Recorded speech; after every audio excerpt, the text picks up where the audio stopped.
కోహినూర్ అది వజ్రమే కాదు, భారతీయ రాజుల వైభవం, సంస్కృతి, సాంప్రదాయాలకు ప్రతిరూపం. అలాంటి అపురూపమైన అద్భుతమైన వజ్రం ఇప్పుడు పరాయి గడ్డ మీద ఉంది. వెనక్కి తీసుకొచ్చేందుకు ఏళ్లకు ఏళ్లు ప్రయత్నాలు సాగుతున్నా ఏది ఫలించడం లేదు. ఇప్పుడు న్యూయార్క్ మేయర్ జోహ్రాన్ మమ్దానీ వ్యాఖ్యలతో ఇప్పుడా వజ్రం చుట్టూ మళ్లీ చర్చ జరుగుతోంది. ఇంతకీ ఆయన ఏమన్నారు? ఆ వజ్రం ఎక్కడ ఉంది?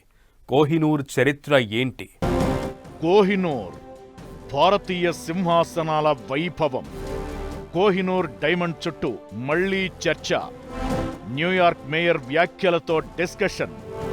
ఆ వజ్రం ఎక్కడ ఉంది? అక్కడికెలా వెళ్ళింది? కోహినూర్ చరిత్రకు రక్తం ఎందుకు అంటుకుంది? వజ్రాన్ని వెనక్కి తెచ్చేందుకు జరిగిన ప్రయత్నాలేంటి? కోహినూర్ వజ్రం ఇప్పుడు మరోసారి చర్చకు కేంద్ర బిందువుగా మారింది. న్యూయార్క్ మేయర్ జోహ్రాన్ మమ్దానీ చేసిన వ్యాఖ్యలతో ఇప్పుడు డైమండ్ వ్యవహారం హాట్ టాపిక్ అవుతోంది. బ్రిటన్ రాజు చార్లెస్ IIIని కలిసి కోహినూర్ వజ్రాన్ని భారత్కు ఇచ్చేయమని అడుగుతా అంటూ జోహ్రాన్ చేసిన వ్యాఖ్యలు ఇప్పుడు ప్రపంచవ్యాప్తంగా చర్చకు దారితీస్తున్నాయి. అమెరికా అధికారులు జరిపిన మెరుపు దాడుల్లో బయటపడ్డ భారత్కు చెందిన 657 అపురూప కళాఖండాలు మన దేశ ప్రతినిధుల చేతుల్లోకి చేరాయి. ఇప్పుడు కోహినూర్ గురించి కూడా చర్చ జరుగుతోంది. జోహ్రాన్ వ్యాఖ్యలతో ఆ డిస్కషన్ మరింత బలంగా వినిపిస్తోంది. కోహినూర్ డైమండ్ ఓ దేశ దోపిడీకి, మరో దేశ ఘన వైభవానికి సాక్ష్యం. చరిత్ర పేజీలు తిరగేస్తే ఎన్నో కథలు, మరెన్నో కథనాలు ఈ వజ్రం చుట్టూ తిరుగుతుంటాయి. మన గోల్కొండ సామ్రాజ్యంలో దొరికి ఎక్కడెక్కడో తిరిగి చివరకు బ్రిటన్ రాణి కిరీటంలో చేరిన ఈ వజ్రంపై ఏళ్లుగా వివాదం కొనసాగుతోంది. సంపదలో కాదు, గౌరవం కింద ఈ వజ్రం విలువ లెక్కిస్తారు. కీర్తికెక్కిన సంపద గురించి మాట్లాడుకున్న ప్రతిసారి కోహినూర్ డైమండ్ ప్రస్తావన వస్తుంది. ఇప్పుడు అలానే వినిపిస్తోంది. కోహినూర్ అంటే వెలుగుల కొండ అని అర్థం. 14వ శతాబ్దం ఆరంభంలో గోల్కొండ సామ్రాజ్యంలో లభించింది. ఆ తరువాత పలువురు రాజులు, చక్రవర్తుల చేతులు మారుతూ వచ్చింది. చివరకు బ్రిటిష్ రాణి కిరీటంలోకి చేరింది. కోహినూర్ వజ్రం ఏపీలోని గుంటూరు జిల్లాలో గల కొల్లూరు గనుల్లో లభించిందని చరిత్రకారులు నమ్ముతారు. ఇది ముందు కాకతీయుల ఆరాధ్య దైవం భద్రకాళి అమ్మవారి కన్నుగా ఉండేదని ప్రతీతి. 14వ శతాబ్దం ఆరంభంలో ఢిల్లీ సుల్తాన్ అలావుద్దీన్ ఖిల్జీ దక్షిణాదిపై దండెత్తినప్పుడు మాలిక్ కాఫూర్ ద్వారా ఈ వజ్రం కాకతీయుల నుంచి ఖిల్జీ వంశం చేతికి చిక్కింది. ఆ తరువాత ఇది తుగ్లక్లు, సయ్యద్లు, లోడీల చేతులు మారుతూ బాబర్ ద్వారా మొఘల్ సామ్రాజ్యానికి చేరింది. మొఘల్ చక్రవర్తి షాజహాన్ హయాంలో ఈ వజ్రాన్ని ప్రసిద్ధ నెమలి సింహాసనంలో పొందుపరిచారు. 1739లో పర్షియన్ పాలకుడు నాదిర్ షా భారత్పై దండెత్తి ఢిల్లీని దోచుకున్నప్పుడు తనతో పాటు నెమలి సింహాసనాన్ని, కోహినూర్ను పట్టుకెళ్లిపోయాడు.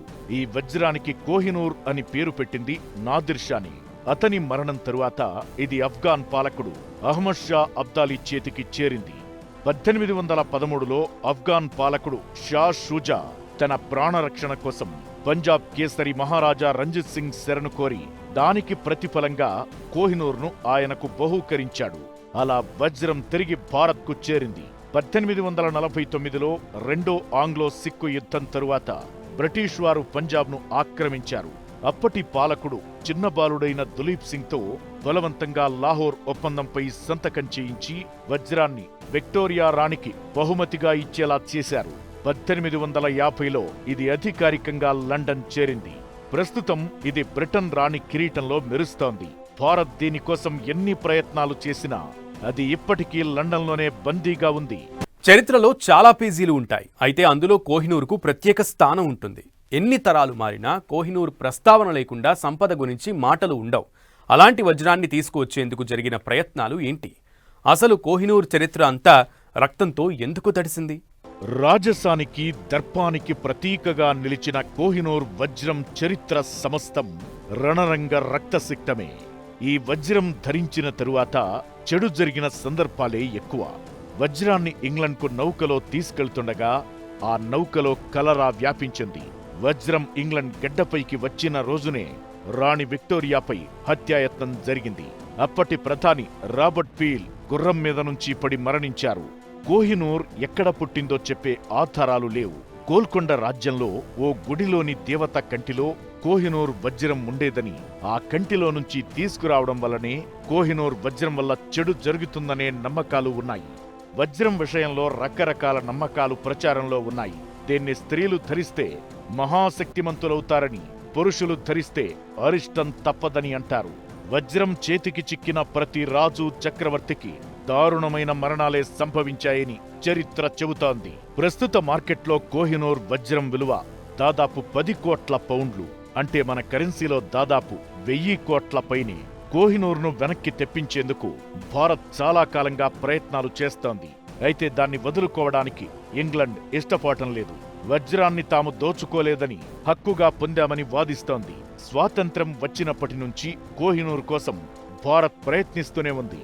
1947, 1953 మధ్య క్వీన్ ఎలిజబెత్ II పట్టాభిషేకం సమయంలో అధికారికంగా వజ్రాన్ని తిరిగి ఇవ్వాలని కోరింది. దాన్ని బ్రిటన్ తిరస్కరించింది. పివి నరసింహారావు, అటల్ బిహారీ వాజ్పేయి హయాంలో కూడా దౌత్యపరమైన చర్చలు జరిగాయి. అయితే ఇప్పుడు న్యూయార్క్ మేయర్ మమ్దాని వ్యాఖ్యలతో మళ్లీ చర్చకు దారితీస్తోంది. ఆయన వ్యాఖ్యలు ఒక రాజకీయ ప్రకటన మాత్రమే కాదు, కొన్ని కోట్ల మంది భారతీయుల ఆకాంక్ష అనే అభిప్రాయాలు వినిపిస్తున్నాయి.